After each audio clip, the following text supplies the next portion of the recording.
The American dream, I would probably say, everyone wants to find that significant other and start a family, have, their home, their security. I'm still kind of looking for that. I'm very blessed in what I've achieved, but I wake up every morning saying, what can I do better? What can I achieve to make the business better? I grew up in Ohio, a suburb of Cleveland. I graduated with a degree in hotel administration at UNLV. Had many job offers, and I turned them all down because I knew I wanted to live in Southern California. I realized I was gay, and I saw how accepted the lifestyle was in Los Angeles. West Hollywood has a history of being a welcoming city, a safe city for LGBT. And I came out here, no job, shared an apartment with 2 friends, cleaned houses, washed cars, waited tables, anything to survive. I was very nervous coming because I was just experienced the first time being, out and about and being gay, and still was not acceptable as it is today. So the bars were, usually behind glass blocks, behind curtains. You would walk through the side door, the back door. And nothing was really open to the streets.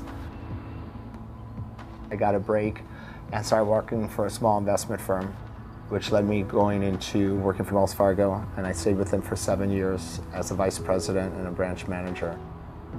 One of my clients, and a good friend of mine to this day, had the first coffee house in Los Angeles. And I would go to his business and study his business, and also watch his bank accounts. And he was doing pretty well. And I thought, I could do this. This is before Starbucks or any other major coffee chain. All my friends told me, how are you going to make money selling coffee? But if you don't take risks in life, you don't succeed. So I took the risk. I left the bank and I started at the Abbey with credit cards and a little savings. So I wanted to have a place that you could be proud of, to be outside, to be who you are, a little bit more upscale, and the Abbey started that way. It was a small 1,100 square foot location.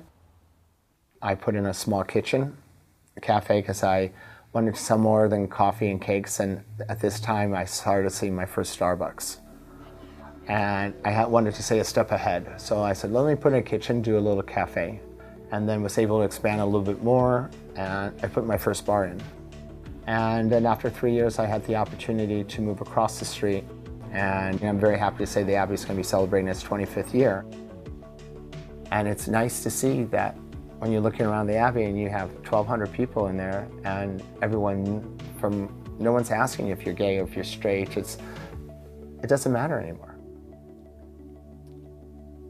We have marriage equality. I'm very proud of our president. For the first time, I could sit here and say I'm an equal American. A couple years ago, I couldn't say that. When I was growing up, I always thought, the 9-to-5 corporate job would be great. Working in a nice big hotel firm and getting myself to be president and CEO one day. And then, the 9-to-5 thing just wasn't for me. My 9-to-5 is a little different now. I basically work all day and then go back to the club at 9 o'clock and stay till about 3 in the morning. And when I leave, I always worry if people are coming back tomorrow. You have to deliver a product that people want to come back. You got to make sure every detail is 100% right. And also, it's as much as you work hard and succeed, there's always people out there who will try to hurt you or say things. Social media, they could say anything about you.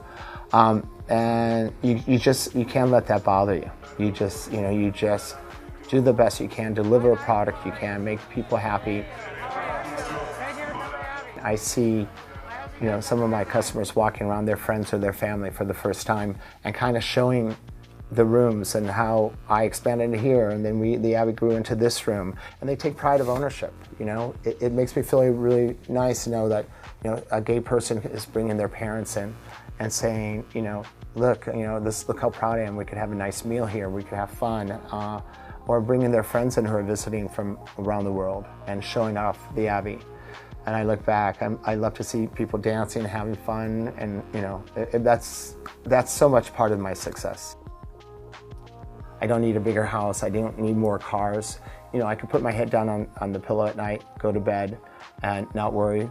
I have my health, I have wonderful family and friends, and I just was able to start my business on a shoestring, a little place, part of a dry cleaners, and had a big dream, and my dream came true.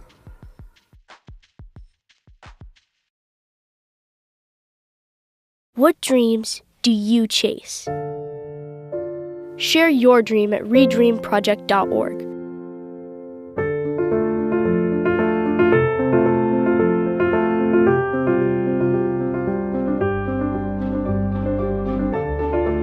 ReDream is presented through the generous support of ThinkShift, an initiative of the DeBruce Foundation.